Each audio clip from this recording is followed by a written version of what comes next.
Hi అండి, welcome to చామోస్ kitchen. నేను ఈరోజు చేసిన రెసిపీ గుత్తు బీరకాయ కర్రీ అండి.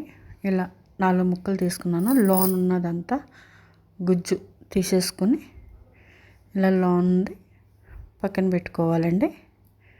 ఇట్లా చేసుకోవాలి. ఇప్పుడు పల్లి, ఉల్లిపాయలు, పసుపు, కారం, సాల్ట్, పల్లీలు ఒక గుప్పెడు తీసుకోండి. గరం మసాలా వేసాను, జీరా పౌడర్ వేసానండి. ఇప్పుడు ఈ ఆయిల్లోనే కొంచెం వేపుకొని పెట్టుకోవాలండి. గరం మసాలా 1 స్పూను, జీరా పౌడర్ 1/2 స్పూన్ వేసానండి. ధనియా పౌడర్ అవసరం లేదు.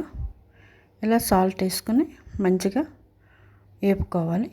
ఇప్పుడు పల్లి, ఉల్లిపాయలు, పచ్చిమిరపకాయలు కూడా వేసుకోవచ్చు, కానీ నేను వేయలేదండి. అవి మిక్సీ పట్టేసుకుని పెట్టుకోవాలి పక్కన. ఇవి కూడా నూనెలో మంచిగా ఇలా కొంచెం దోరగా వేగిన తర్వాత పక్కన పెట్టుకోవాలి. చాలా బాగుంటుందండి. చపాతీలోకి ఏంటి, రైస్లోకి కూడా తీసుకోవచ్చు. ఇలా మిక్సీ పట్టేసుకున్నాం కదా. ఇప్పుడు ఈ బీరకాయల్లోకి ఈ పేస్ట్ని ఫిల్ చేసుకోవాలండి. మసాలాలు కలిపేసుకుని కారం, గరం మసాలా, పసుపు, జీరా పౌడర్, సాల్ట్ ఇవన్నీ కూడా కలిపేసుకుని మంచిగా ఈ బీరకాయలోకి ఫిల్ చేసుకోవాలి. అటు ఇటు కూడా పెట్టుకొని మంచిగా సమానంగా మంచిగా ఫిల్ చేసుకోవాలండి.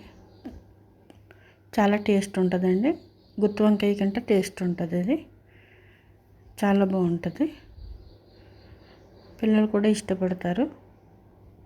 ఇలా ఫిల్ చేసుకుని మంచిగా పెట్టుకోవాలి అన్నీ కూడా. ఇప్పుడు మళ్ళీ ఆయిల్ అవసరం లేదండి, అదే ఆయిల్లోని వేసేసాను. ఇలా 4 ముక్కలు కూడా పెట్టుకుని మంచిగా ఈ పేస్ట్ మిగిలింది ఉంటుంది కదా, అది చుట్టూతో పెట్టుకోవాలి.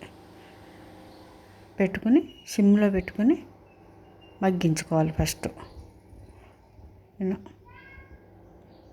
ఇలా నెమ్మదిగా కలుపుకోవాలి, ఎందుకంటే అది ఫిల్ చేసింది బయటికి రాకుండా. కానీ మంచిగా ఉడికేటప్పుడు ఆ ఫిల్ చేసిన మసాలా ఆ లోన్ ఉంటే ఉడికేటప్పుడు అదిని మంచిగా వెళ్ళి బాగా ఉప్పు కారం అయితే బాగా పడుతుందండి. ఇప్పుడు మిక్సీ జార్లోని వాటర్ పోసుకొని కలుపుకొని అదే వాటర్ వేసేసుకున్నాను దీంట్లో కర్రీలోని. ఇప్పుడు లోన్ ఉన్న గుజ్జు ఉన్నది కదా, అది వేసేసుకోవాలి. పాడేయటం ఎందుకండి, వేసేసుకుంటే బాగుంటుంది కదా. వేసేసాను. మీకు ఇష్టం లేదనుకోండి పక్కన పెట్టేయండి. ఇప్పుడు పుదీనా ఆకులు 4, ఇది కూడా ఇష్టమైతే వేసుకోండి, లేకపోతే లేదు. కానీ వేస్తే మంచి ఫ్లేవర్ వస్తుంది. ఇప్పుడు కొంచెం హైలోనే పెట్టుకొని ఉడికించుకోవచ్చండి. అప్పుడే కదా నూనె మంచిగా తేరుతుంది. సిమ్లోనేమో అవసరం లేదు, ఇలా ఉడికించుకోవచ్చు. కానీ కొంచెం తీస్తూ కలుపుకుంటూ నెమ్మదిగా కలుపుకోవాలి. ముక్కల్లోని మసాలా పోకుండానే. ఇలా ఆయిల్ పైకి మంచిగా తేరింది కదా, మంచిగా దగ్గరికి వచ్చింది. రెడీ అయిపోయిందండి గుత్తు బీరకాయ కర్రీ. మీకు నచ్చుతుంది అనుకుంటున్నాను. నచ్చుతుందండి. లైక్ చేయండి, షేర్ చేయండి, సబ్స్క్రైబ్ చేసుకోండి. మరిన్ని వీడియోలతోటి మీ ముందుకు వస్తానండి. చాలా చాలా థ్యాంక్స్ అండి.